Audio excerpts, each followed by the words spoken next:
A Alemanha encontra-se à beira do abismo. As ruas estão repletas de desemprego, fome e desespero. As cicatrizes da Primeira Guerra Mundial não apenas marcam os edifícios e as praças, mas também os corações de milhões de cidadãos que sentem que seu país os abandonou. Em meio à miséria e à incerteza, surge um homem com um magnetismo inquietante, capaz de despertar paixões, semear medo e prometer um futuro que parece impossível: Adolf Hitler. Seus discursos não são apenas palavras, são uma arma que penetra na mente daqueles que buscam um rumo, uma razão, para se levantar todos os dias em meio ao caos. Cada olhar que cruza com ele, cada aplauso em seus comícios, reforça a sensação de que algo monumental está mudando, que a própria história está prestes a ser reescrita pela sua vontade. Surgem perguntas que obrigam a parar e olhar mais profundamente. Como um homem consegue convencer toda uma nação a seguir suas ordens sem questioná-las? Que circunstâncias de miséria, humilhação e caos tornaram possível que Hitler chegasse à chancelaria da Alemanha? Quem foram seus aliados? Quem o apoiou por medo ou ambição? E quem se atreveu a resistir? O que aconteceu exatamente naquele 30 de janeiro de 1933, que transformou a República de Weimar em um cenário onde o poder absoluto começava a se impor, trazendo consigo a sombra de um regime que mudaria o mundo? No contexto histórico, a Alemanha de 1932 a 1933 encontra-se em crise. A economia está devastada, os salários caem e a inflação continua atingindo os mais pobres. A humilhação após a Primeira Guerra Mundial pesa sobre a nação, e os tratados de paz não deixam cicatrizes apenas no território, mas também no orgulho coletivo. Movimentos extremistas se multiplicam, prometendo soluções radicais e culpados para os problemas da população. A República de Weimar, frágil e vacilante, luta para se manter de pé, mas sua decadência é evidente em cada conflito político, em cada greve e em cada ato de violência nas ruas. A ascensão de Hitler não ocorre no vazio. É um fenômeno que surge da combinação entre desespero social e habilidade política. Cada discurso, cada comício e cada gesto é calculado para captar a atenção dos cidadãos mais afetados pela miséria e pela injustiça, transformando sua indignação em devoção a um líder que parece oferecer respostas absolutas. Enquanto a nação se afunda nessa incerteza, o clima se carrega de tensão. Medo, esperança, incerteza e fervor se misturam em um coquetel que ameaça explodir. A atmosfera é cinematográfica. É possível imaginar os passos apressados pelas ruas de paralelepípedos, os mercados vazios, os olhares perdidos de crianças e idosos que não sabem o que esperar do dia seguinte. Em cada lar percebe-se o murmúrio da desesperação e a necessidade de um salvador. E ali aparece Hitler, como um farol sombrio que guia e ameaça ao mesmo tempo, oferecendo ordem e grandeza, enquanto arrasta a nação para um destino incerto. O clima de desesperação não só facilita sua ascensão, como amplifica o efeito psicológico sobre os cidadãos.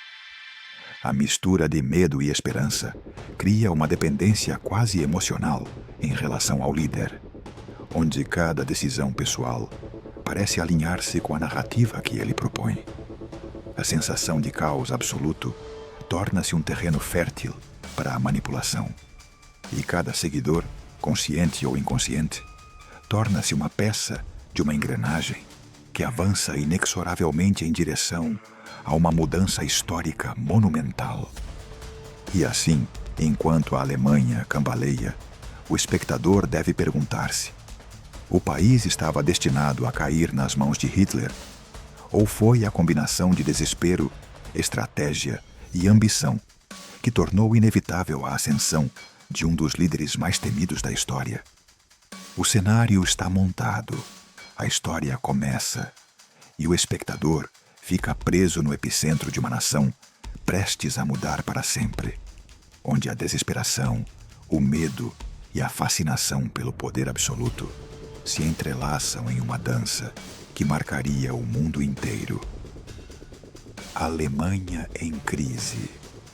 Ano de 1932. A Alemanha está à beira do colapso. As ruas de Berlim e das cidades industriais são um cenário de desespero. Fábricas fechadas, homens sem emprego, mulheres em busca de pão para seus filhos. A inflação deixou a população exausta e sem recursos, e a humilhação da Primeira Guerra Mundial continua presente em cada conversa, em cada olhar de frustração e ressentimento. A República de Weimar parece incapaz de controlar a violência política nas ruas, onde paramilitares de esquerda e direita se enfrentam, enquanto os cidadãos observam com temor e impotência. A sensação geral é de abandono e caos. O povo alemão precisa de um salvador. Alguém que devolva a esperança e, sobretudo, o orgulho nacional que fora esmagado por anos de derrota e humilhação. Em meio a essa desordem, Hitler começa a emergir como figura central. Não é um homem comum. Ele observa a desesperação dos cidadãos, estuda seus medos, seus desejos e suas ânsias por poder e reconhecimento. Cada comício é uma estratégia cuidadosamente planejada. Cada discurso, uma arma que penetra nas emoções do público. Sua mente está em constante cálculo. Como maximizar o efeito de suas palavras? Como semear a esperança de grandeza, onde antes só havia desespero? O povo alemão não quer compaixão, quer grandeza, diz em seus discursos, e a frase ressoa entre multidões que se sentem compreendidas, ouvidas e elevadas pela primeira vez em anos. A população observa Hitler e sente que ele pode oferecer o que nenhum outro político consegue: ordem em meio ao caos, segurança diante do medo do comunismo e orgulho diante da humilhação internacional. Enquanto caminha entre as massas, parece absorver a energia de cada rosto e transformá-la em força política. Sua psicologia é tão fria quanto calculada. Ele percebe os nervos, a ansiedade e a raiva, e os converte em lealdade e devoção. Cada aplauso que recebe em seus comícios não é apenas reconhecimento, mas a confirmação de que sua estratégia está funcionando, de que a desesperação pode transformar-se em poder. Os testemunhos da época refletem essa percepção. As pessoas sentem que finalmente alguém compreende seu sofrimento, alguém que fala com autoridade e confiança sobre o que a Alemanha precisa. O povo alemão não quer compaixão, quer grandeza, repete Hitler, e as palavras cravam-se na mente coletiva, criando uma mistura de admiração e medo, de esperança e dependência psicológica. Cada discurso, cada gesto público reforça a sensação de que a história está mudando, de que a nação está prestes a ser conduzida por uma mão firme, porém implacável. A crise econômica e social torna-se um terreno fértil para a ascensão do Partido Nazista.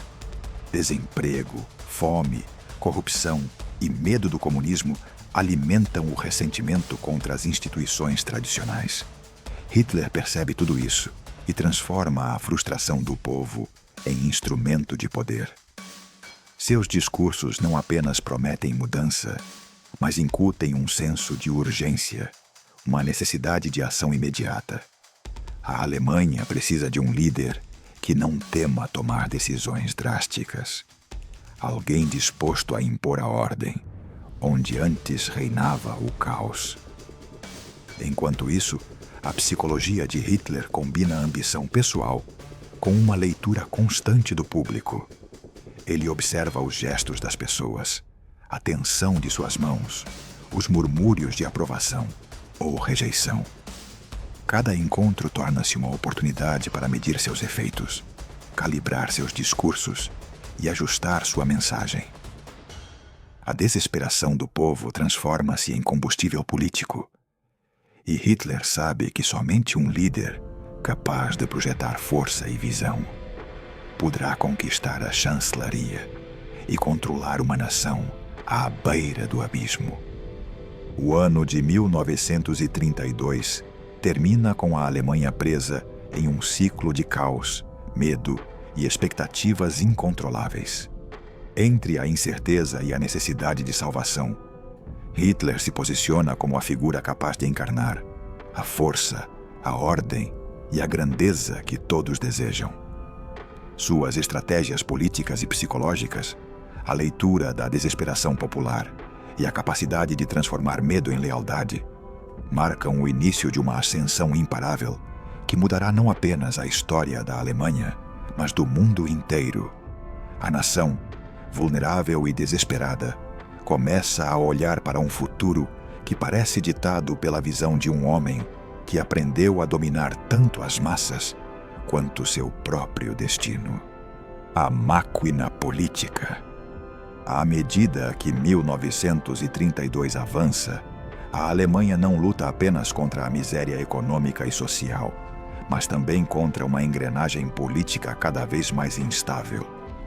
Os líderes conservadores, temerosos do crescimento do comunismo e da influência dos social-democratas, começam a ver Hitler não como um perigo, mas como um instrumento que pode ser controlado e usado para seus próprios fins.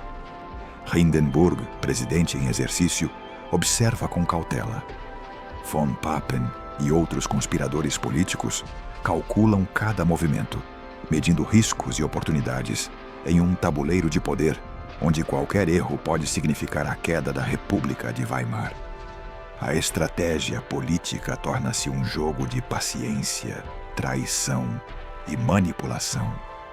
Um equilíbrio delicado entre medo e ambição. Hitler, consciente de sua posição, espera com paciência. Cada discurso, cada demonstração de força do partido nazista aumenta a pressão sobre os conservadores. Ele observa suas vacilações, suas negociações secretas e seus debates internos, e sabe que sua oportunidade está próxima. A psicologia desses homens é complexa. Eles querem aproveitar o carisma e o poder de mobilização de Hitler sem perder o controle. Temem o caos que um líder tão imprevisível pode desencadear, mas também sentem a urgência de agir antes que o comunismo ganhe terreno. Cada reunião privada, cada carta e cada conselho ministerial é uma oportunidade para medir lealdades, testar medos e calcular movimentos futuros. As negociações políticas tornam-se tensas e cheias de intrigas. Von Papen, em particular, observa Hitler com uma mistura de respeito e desconfiança, consciente de que subestimá-lo poderia ser fatal. Se conseguirmos enquadrá-lo, controlá-lo, poderemos usar sua força para nossos fins. Diz a si mesmo nas sombras, enquanto planeja como colocá-lo na chancelaria, como mais um peão dentro de sua estratégia. Hindenburg, por sua vez, equilibra tradição e pragmatismo, analisando cada risco. Permitir que Hitler assuma um cargo de poder poderia ser um erro irreversível, mas ignorá-lo também poderia fortalecer o inimigo interno que ameaça desestabilizar toda a Alemanha. Enquanto isso, Hitler não age de maneira precipitada. Sua mente estratégica funciona como um relógio. Cada atraso, cada dúvida dos conservadores, cada debate interno no Reichstag é analisado e transformado em vantagem. Ele sabe que a paciência é sua aliada e que a percepção de fraqueza nos líderes tradicionais pode ser explorada para consolidar sua ascensão. A tensão entre ação e espera cria um clima carregado de suspense político. Cada passo dado, cada movimento do inimigo é um cálculo de poder e um ensaio para o futuro que ele visualiza. Os testemunhos e diários da época mostram como essas negociações eram intensas e cheias de emoções contidas. Um conselheiro próximo a Hindenburg descrevia a incerteza. Nunca antes havíamos visto um político capaz de mobilizar massas tão rápido e com tanto fervor. Perguntávamos se seríamos capazes de mantê-lo dentro dos limites que considerávamos seguros. As palavras refletem a mistura de admiração, temor e ansiedade que os líderes conservadores sentiam diante de um homem que parecia mais um fenômeno social do que um político convencional. Cada reunião secreta e cada acordo entre os conservadores e Hitler é um ato de risco calculado. Os conspiradores temem que qualquer descuido possa dar ao jovem líder nazista uma vantagem irreversível. Por sua vez, Hitler utiliza cada interação para mostrar uma submissão superficial e uma ambição latente. Aparenta cooperação enquanto fortalece sua posição dentro do partido e diante do público. A dinâmica torna-se um jogo de sombras, onde a política é ao mesmo tempo teatro e arma, e onde cada palavra pode determinar o destino de toda uma nação. Finalmente, a máquina política move-se lentamente em direção a um ponto de ruptura. A combinação de medo, manipulação e cálculo estratégico prepara o terreno para um evento histórico: a nomeação de Hitler como chanceler. Os líderes conservadores acreditam controlar a situação, mas seu cálculo ignora a astúcia de um homem que entende a psicologia do poder e sabe como transformar desesperação, ambição e medo em sua própria ferramenta de ascensão. Cada decisão tomada naquele ano, cada acordo secreto e cada avaliação de risco contribui para um desfecho inevitável que mudará a história da Alemanha e do mundo, demonstrando que a política, a estratégia e a paciência podem ser tão decisivas quanto as armas em tempos de crise. O dia decisivo, 30 de janeiro de 1933. O dia 30 de janeiro de 1933 amanheceu em Berlim com um ar carregado de incerteza e expectativa. As ruas estavam cheias de rumores e sussurros, um murmúrio constante que percorria cada esquina, cada edifício, cada café, onde se discutiam os destinos da nação. A cidade parecia prender a respiração enquanto transeuntes, políticos e jornalistas se preparavam para presenciar um momento histórico que muitos intuíram, mas poucos compreenderam em sua totalidade. O ambiente estava impregnado de tensão. A miséria, o desemprego e o medo do comunismo criavam um cenário perfeito para a ascensão de um líder audacioso. E todos os olhares se dirigiam ao coração do poder, à chancelaria, que logo receberia um homem destinado a mudar a história. Hitler chegou à chancelaria com passo firme, consciente de que aquele momento representava o resultado de anos de estratégia, paciência e manipulação. Cada movimento estava calculado. Seu gesto, sua postura, até a forma como cumprimentava os presentes, refletia uma combinação de confiança e teatralidade política. Em sua mente, entrelaçavam-se pensamentos de triunfo e antecipação. Sabia que muitos aliados conservadores ainda duvidavam de seu controle, que alguns rivais viam a manobra como um risco monumental e que sua ascensão era observada com cautela e desconfiança dentro e fora da Alemanha. Cada segundo do trajeto até a porta da chancelaria era um teste de resistência psicológica e demonstração de poder, um momento em que a história se tecia entre ação e percepção. A cerimônia oficial foi um ato cuidadosamente orquestrado. As câmeras capturavam cada instante. Os funcionários alinhavam-se com formalidade e precisão. E os presentes mantinham um silêncio expectante, conscientes de que testemunhavam o nascimento de um novo capítulo na política alemã. O ambiente estava carregado de emoções conflitantes. Respeito superficial pela legalidade do cargo, temor implícito diante do futuro incerto e admiração contida pela audácia do novo chanceler. À medida que os discursos e cumprimentos se sucediam, Hitler absorvia cada reação, calibrava cada olhar e transformava o ritual em um instrumento de consolidação de seu poder. Os aliados e rivais políticos presentes também viviam um turbilhão de emoções internas. Von Papen, Hindenburg e outros líderes conservadores negociavam mentalmente cada palavra e cada gesto, avaliando até que ponto poderiam controlar o homem que haviam colocado no poder. Medo, cálculo, orgulho e frustração se misturavam. Alguns viam a oportunidade de usar Hitler como um peão em seus planos. Outros intuíam que haviam subestimado sua astúcia.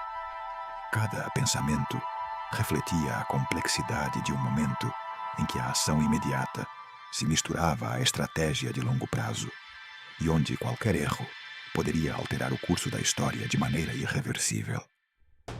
Testemunhas daquele dia recordam a força silenciosa que emanava do jovem chanceler.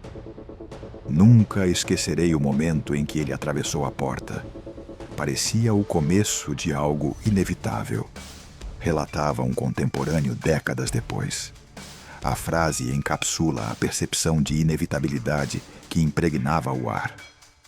Um homem pequeno de estatura, mas gigantesco em ambição e determinação, acabara de cruzar um limiar simbólico e real. E com esse gesto, a política alemã e mundial começava a se transformar para sempre. Cada olhar, cada sussurro, cada decisão daquele dia tornou-se um fio da história que ainda hoje ressoa na memória coletiva. Em paralelo, Hitler processava cada sensação com meticulosa atenção. A mistura de solenidade, tensão e expectativa era um cenário perfeito para consolidar sua imagem de líder imparável. Sua mente não apenas registrava o que ocorria externamente, mas também avaliava as possibilidades de cada aliado e inimigo, antecipando movimentos, calculando alianças e prevendo traições. A cerimônia não era apenas um ritual político, era um tabuleiro de xadrez, onde cada peça, cada gesto e cada expressão tinha significado, e onde ele era, pela primeira vez, o jogador central. A percepção de inevitabilidade se reforçava a cada passo que dava dentro da chancelaria. Os funcionários olhavam para ele com mistura de respeito e cautela, e os cidadãos que conseguiam observar à distância percebiam uma mudança profunda. Aquele homem que parecia surgir do caos da crise alemã projetava a certeza de um destino irreversível. A cidade, o país e a história estavam em suspense, enquanto Berlim se tornava palco de um evento que não afetaria apenas a Alemanha, mas todo o mundo, demonstrando como um único dia, um único momento cuidadosamente calculado, podia marcar o início de uma era de transformação e escuridão. Finalmente, o dia 30 de janeiro de 1933 consolidou-se como um ponto de inflexão histórico. A combinação de contexto, estratégia, cálculo e psicologia tornou aquele dia muito mais do que uma cerimônia. Foi o prelúdio de uma ascensão imparável, o primeiro ato de um drama que mudaria a política, a sociedade e a moral de toda uma nação. Cada olhar, cada pensamento e cada testemunho daquela jornada encapsulam a tensão de um momento em que ação e história se entrelaçam, lembrando-nos de que mesmo os eventos mais legais e cerimoniais podem esconder um fundo de poder absoluto e decisões de consequências monumentais. A ascensão imediata ao poder. Desde o mesmo instante em que Hitler atravessou o limiar da chancelaria, sua mente começou a traçar um mapa mapa detalhado do poder que acabara de alcançar. Cada gabinete, cada escritório e cada funcionário tornaram-se peças de um tabuleiro político que ele estava determinado a dominar com precisão cirúrgica. A reorganização política foi imediata. Nomeações estratégicas, ministérios-chave nas mãos de aliados leais e uma máquina burocrática que deveria ser moldada à sua imagem e semelhança. Cada decisão era calculada, não apenas para consolidar sua posição, mas para enviar uma mensagem contundente a todos os setores do governo. O homem no comando não era negociável, não era debatível e não estava disposto a tolerar oposições prolongadas. A ação daquele primeiro dia refletia não apenas pragmatismo político, mas uma compreensão profunda da psicologia do poder. Hitler avaliava cada resistência, cada gesto de dúvida dos conservadores e dos membros da elite burocrática. E, ao mesmo tempo, construía sua própria confiança.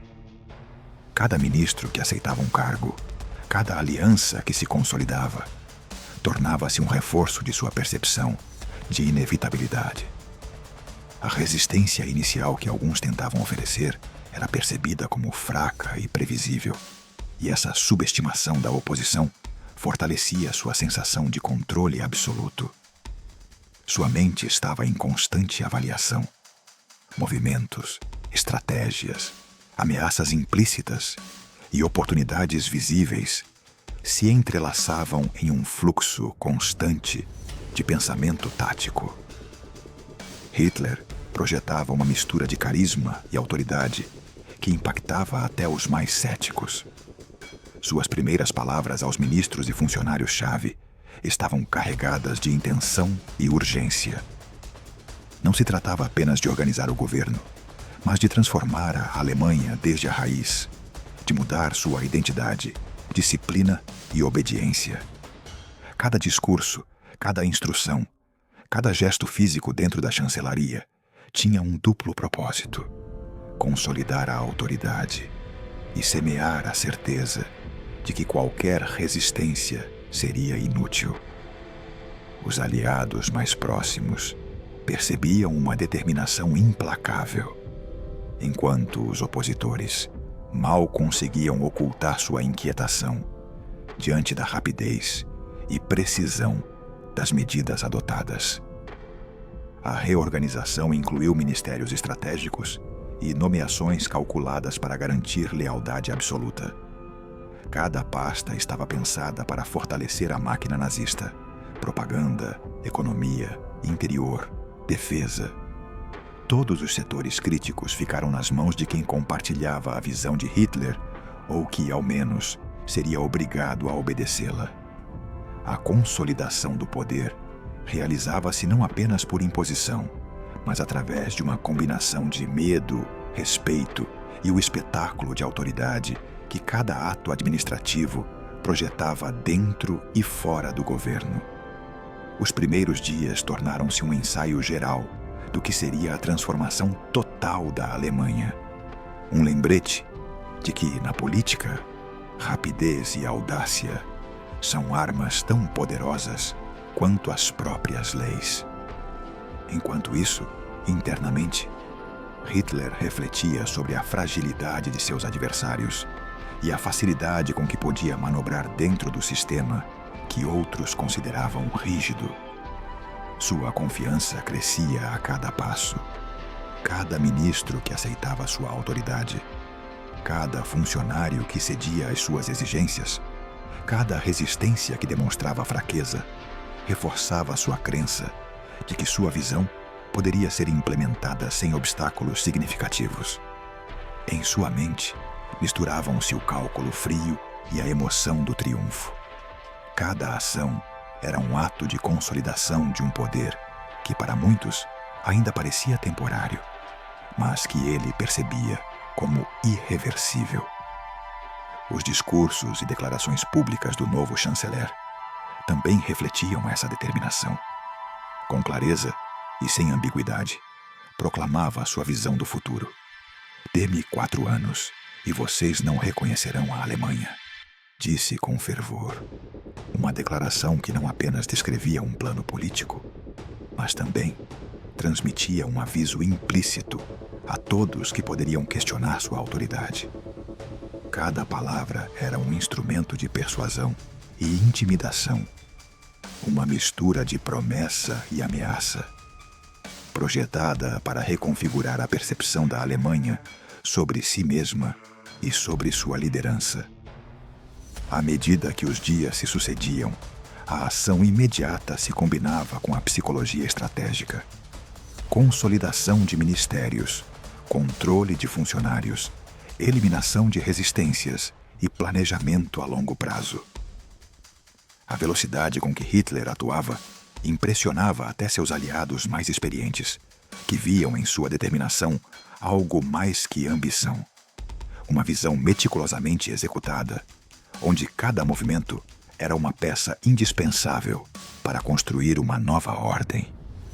A confiança de Hitler se fortalecia a cada gesto, cada decreto e cada olhar de reconhecimento ou temor. E em sua mente, a Alemanha já começava a se transformar, embora muitos ainda não percebessem que a mudança estava em andamento. Este primeiro período de poder imediato lançou as bases para o que seria a Alemanha nazista, um país reorganizado sob uma liderança implacável, onde a rapidez de ação, a inteligência estratégica e a percepção de inevitabilidade se tornavam ferramentas de poder tão determinantes quanto qualquer lei. Cada movimento de Hitler desde aquele primeiro dia era uma mistura de audácia e cálculo, de psicologia e ação. Um lembrete de que a consolidação do poder absoluto começa com decisões imediatas, precisas e simbolicamente impactantes, que ressoam muito além do escritório do chanceler. O círculo próximo. Desde os primeiros dias no poder, Hitler compreendeu que sua autoridade não poderia se consolidar apenas com discursos e decretos. Ele precisava de um círculo de confiança, um grupo de homens e mulheres que compartilhassem sua visão, sua ambição e sua disposição para executar ordens sem questionamentos. Entre eles, Joseph Goebbels tornou-se o arquiteto da mente do povo alemão, o mestre da propaganda, que transformava palavras em armas e emoções em obediência. Sua função não era apenas convencer, mas moldar a percepção de milhões, dirigir a narrativa nacional e construir a ilusão de uma Alemanha unida sob uma liderança absoluta. A relação entre Goebbels e Hitler era quase religiosa. Uma adoração prática, misturada à admiração pela habilidade estratégica de seu líder. Hermann Göring, por sua vez, encarnava a força e o poder visível do Reich. Como Reichsmarschall e comandante da Luftwaffe, sua presença impunha respeito e temor, mas por trás de sua imagem de luxo e excesso, escondiam-se o vício, a ambição desmedida e um medo constante de perder o favor de Hitler. Cada derrota aérea, cada erro estratégico, não afetava apenas a guerra, mas também corroía seu ego e sua posição dentro do círculo próximo. Para Göring, servir a Hitler era tanto uma honra quanto uma condenação, um jogo constante de cálculo, poder e sobrevivência psicológica. Seu rosto refletia a dualidade da glória e da vulnerabilidade que definia todos os membros desse seleto grupo. Heinrich Himmler operava nas sombras, construindo o aparato de terror que consolidaria o controle total do Reich. Seu papel era metódico, distante, eficiente. Organizar e administrar a máquina repressiva que eliminava toda a oposição, assegurando que a lealdade a Hitler se impusesse não apenas por admiração, mas por medo. Frio e calculista, Himmler concebia a violência e a morte como instrumentos de ordem e disciplina. Sua mente estruturava o horror com precisão burocrática, e cada decisão reforçava a percepção de um Reich invencível. Seu poder residia tanto na eficiência de suas operações, quanto na certeza de que cada ato de terror servia para consolidar a autoridade de Hitler. Martin Bormann, em contraste, era a sombra invisível que controlava o acesso ao Führer e moldava a dinâmica interna do poder. Desde sua posição de secretário particular, manipulava relações, filtrava informações e decidia quem podia influenciar Hitler e quem não podia. Ninguém chegava ao líder sem passar por ele. E nessa distância, Bormann se tornou indispensável. Sua influência silenciosa exercia um controle estratégico sobre o círculo próximo, assegurando que as decisões de Hitler fossem tomadas dentro de um quadro cuidadosamente gerido, onde cada lealdade e cada ambição podiam ser monitoradas, calculadas e utilizadas conforme a conveniência. Cada membro do círculo próximo tinha seus medos, ambições e certezas. Enquanto o mundo observava, eles construíam o poder desde a intimidade da obediência inabalável. Cada estratégia, cada manobra política, cada decreto implementado dependia da coordenação e lealdade desses indivíduos, que compreendiam que seu destino estava irrevogavelmente ligado ao de Hitler. A combinação de força, manipulação, terror e eficiência administrativa transformava esse círculo na espinha dorsal de um regime que aspirava a transformar tudo. A introspecção de cada membro do círculo revelava as complexidades da lealdade. Alguns sentiam orgulho ao executar ordens, outros, ambição desmedida, outros, medo constante de traição ou fracasso. Cada decisão, cada ação, cada olhar calculado fazia parte de uma rede onde a obediência absoluta se misturava à estratégia pessoal e à sobrevivência dentro de um ambiente de poder extremo. Sua unidade não era natural, mas forjada pela convergência de interesses, lealdade forçada e respeito à liderança de Hitler. Goebbels, em particular, resumiu essa dinâmica em uma frase que definiria a essência do círculo. Em seu olhar não havia dúvidas, apenas uma vontade inabalável. Esse olhar, compartilhado por todos os membros próximos, era a representação de um poder centralizado e concentrado, onde a convicção pessoal se subordinava ao projeto do Führer. A força de Hitler não era apenas dele. Dependia da eficácia, da ambição e da lealdade inabalável daqueles que o rodeavam. Cada um desempenhando um papel indispensável na construção de um Reich que pretendia dominar a história. Número. A consolidação do poder, através desse círculo próximo, não era apenas política, mas psicológica. Cada membro representava uma peça em um quebra-cabeça onde controle, influência e sobrevivência se entrelaçavam de forma inextricável. A combinação de carisma, medo, estratégia e lealdade absoluta transformava Hitler de líder político em figura quase onipotente, e seu círculo próximo na maquinaria imprescindível que convertia suas ambições em realidade tangível. A unidade desse grupo não apenas definia o presente do Reich, mas determinava os alicerces do terror, da obediência e da tragédia que se aproximavam sobre a Europa. Reação do povo. As ruas de Berlim e de muitas cidades alemãs se enchiam de multidões que aplaudiam o novo chanceler, confundindo esperança com júbilo cego. Ano de 1933. Um povo atingido pela crise econômica, pelo desemprego em massa e pela humilhação após a Primeira Guerra Mundial, buscava um salvador. Cada discurso de Hitler era recebido como uma revelação. Cada gesto, cada promessa parecia devolver o orgulho perdido. Os cidadãos, muitos sem compreender plenamente as implicações do que acontecia, viam em seu líder a figura capaz de reconstruir um país quebrado, restaurar a honra nacional e oferecer estabilidade em meio ao caos político. As marchas, os desfiles e os atos públicos tornaram-se cerimônias de adoração coletiva, onde a emoção transbordante da multidão ocultava a semente de um controle absoluto. As bandeiras tremulavam, os sinos tocavam e a música marcava um ritmo quase hipnótico. O entusiasmo popular era tangível, quase elétrico, enquanto milhões de alemães acreditavam estar celebrando um futuro promissor. Entre aplausos e vivas, poucos se detinham a questionar a direção para a qual a nação se dirigia. E menos ainda, podiam imaginar que aquela euforia ocultava a chegada de um regime totalitário que limitaria suas liberdades e transformaria o medo em instrumento de poder.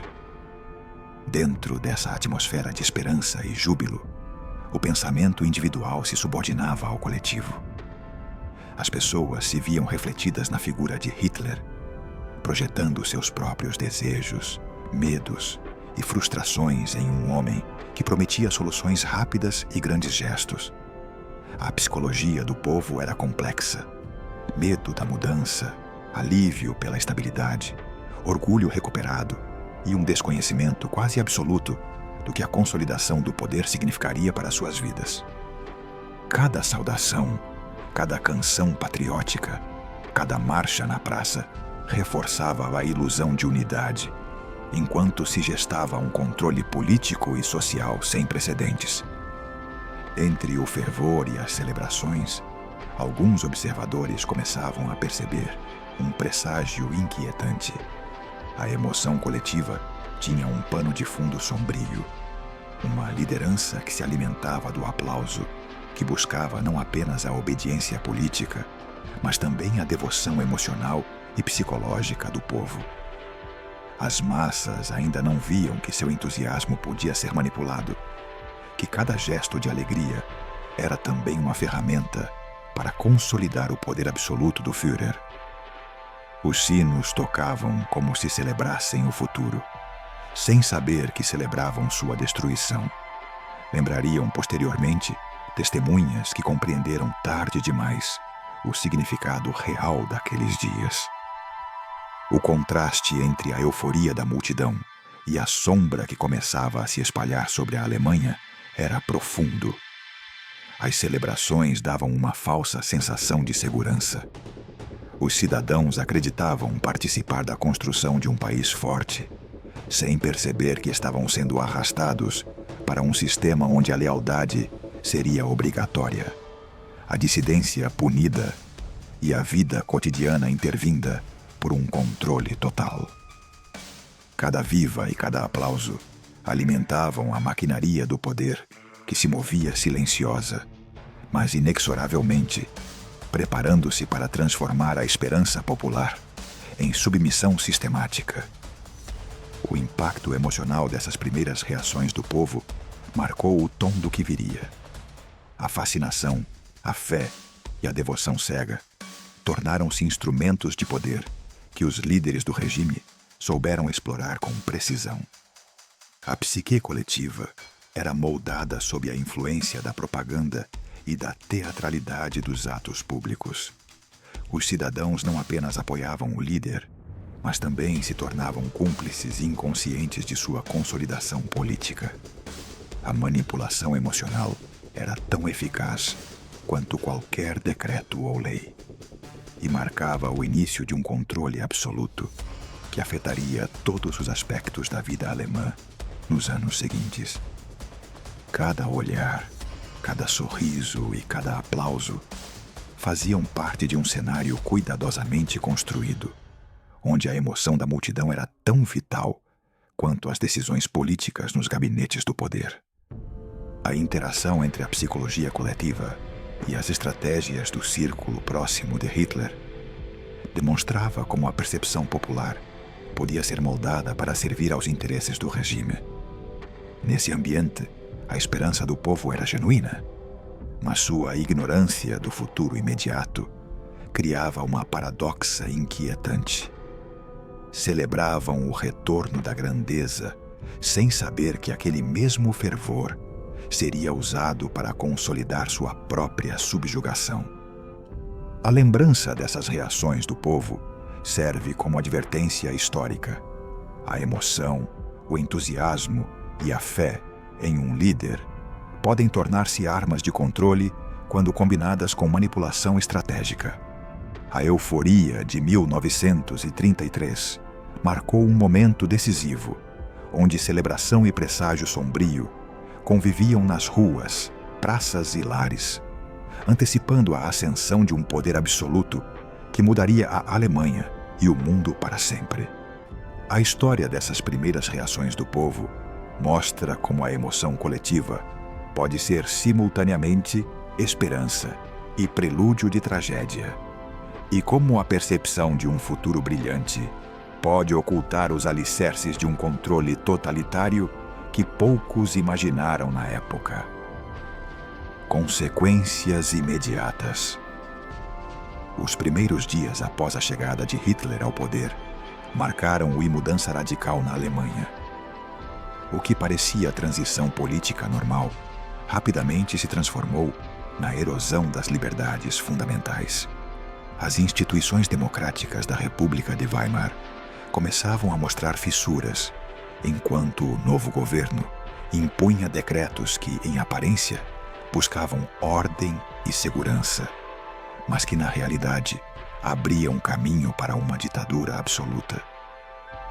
Cada medida, cada lei promulgada, era recebida com uma mistura de aceitação e temor por parte de um povo cansado de crises e desemprego, sem perceber plenamente que sua liberdade estava sendo corroída.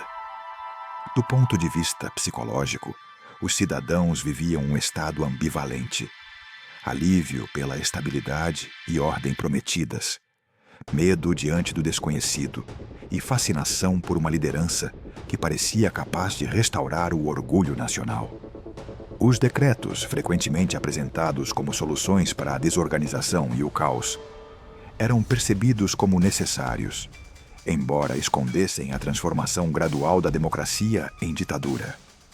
A população, exausta após anos de crise, aceitava a concentração de poder como um mal menor, sem imaginar que cada medida estava construindo um sistema de controle absoluto, onde obediência e submissão seriam exigidas pela força da lei e da propaganda. Os documentos oficiais da época refletem essa intenção de consolidar poder. Cada decreto era uma pedra a mais no muro que prenderia a Alemanha. Lembraria uma testemunha contemporânea, descrevendo a sensação de impotência que percorria os escritórios, as ruas e os lares. De decretos que limitavam a liberdade de imprensa, a leis que restringiam o direito de reunião e a atividade política dos opositores, cada ação parecia justificada pela necessidade de proteger o país de inimigos internos e externos. No entanto, o efeito cumulativo dessas medidas era claro.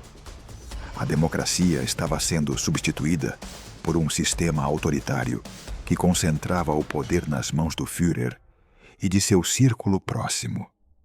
Na prática, essas mudanças não se limitavam ao legal, também afetavam a vida cotidiana. A psicologia do medo se misturava com a normalização da obediência.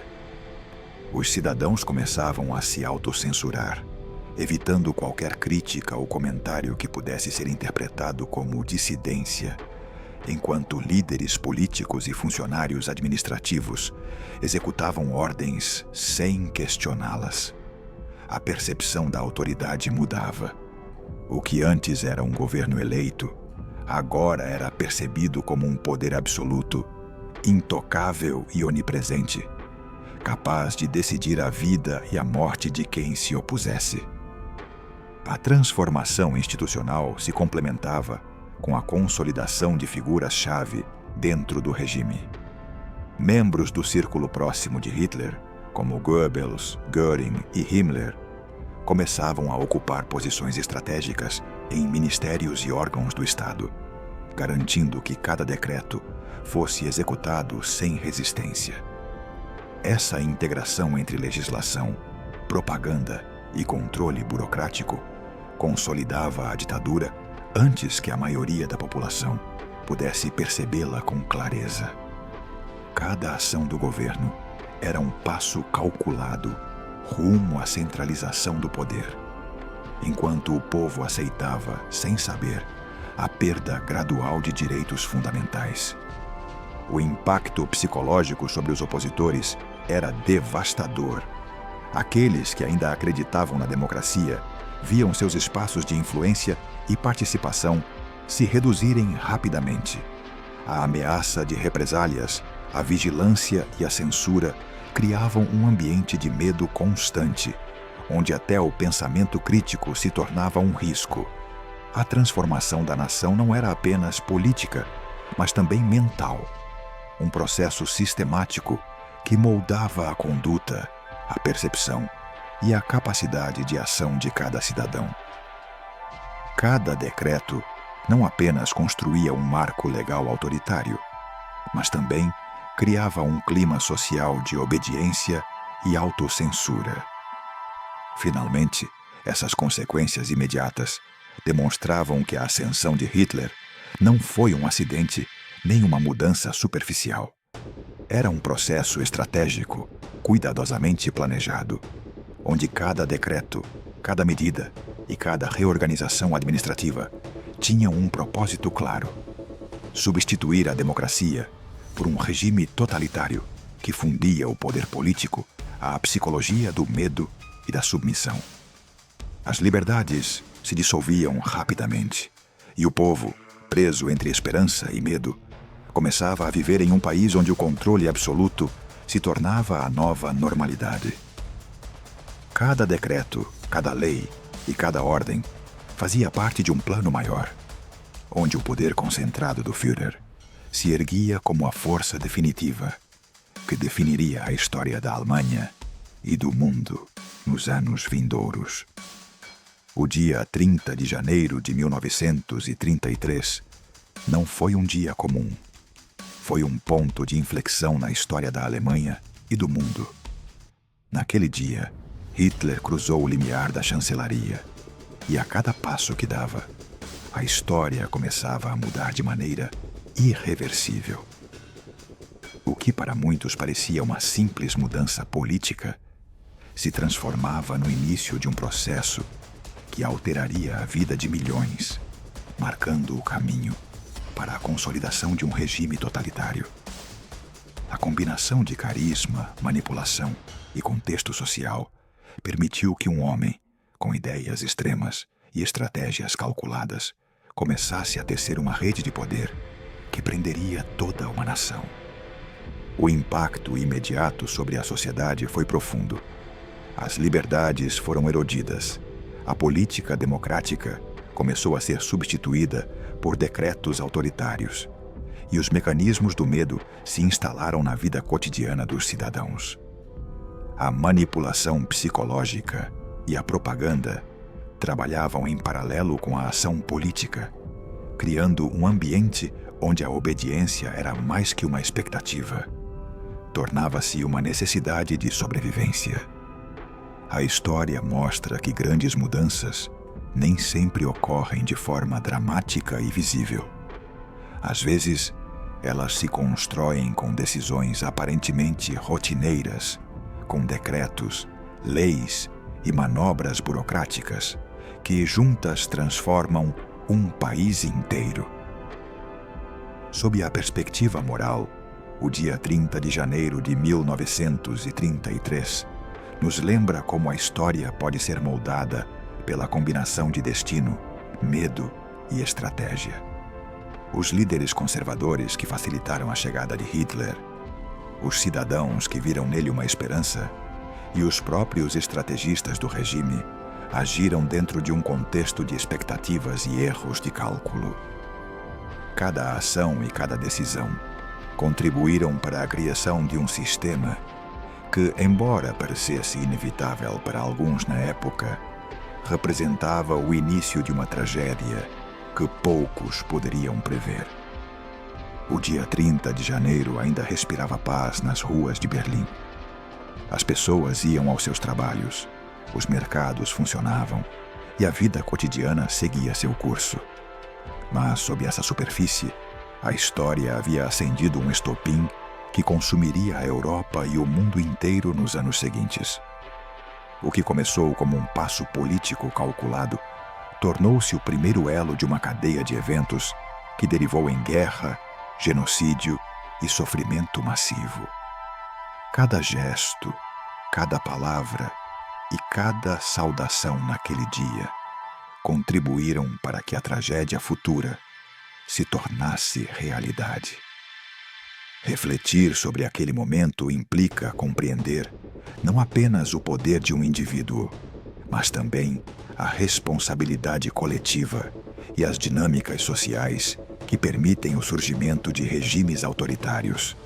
É um lembrete de como a manipulação do medo e a exploração do desespero podem conduzir a resultados catastróficos. Também é um chamado à vigilância histórica e moral. Estudar, compreender e nunca esquecer como pequenas decisões políticas podem desencadear consequências enormes e devastadoras. Naquele dia, a Alemanha ainda parecia respirar normalidade, mas a história já estava em movimento, acendendo o estopim de uma tragédia global que mudaria a percepção do mundo sobre o poder, a obediência e a maldade humana. A memória daquele momento nos obriga a examinar como o medo e a esperança podem ser usados como ferramentas de manipulação, e como a história pode se repetir se não for lembrada com detalhe e rigor. Cada testemunho, cada documento, cada relato da época nos mostra a fragilidade da democracia diante da ambição e da estratégia bem calculada de quem busca poder absoluto.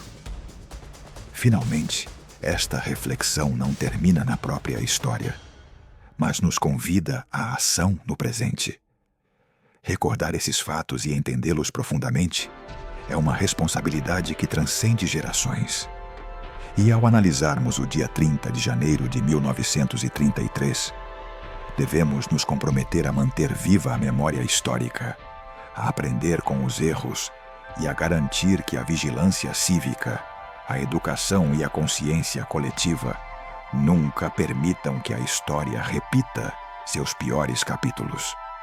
E não se esqueça de se inscrever no canal, deixar seu like e comentar se gostou do vídeo. Seu apoio nos ajuda a continuar compartilhando mais histórias que merecem ser lembradas.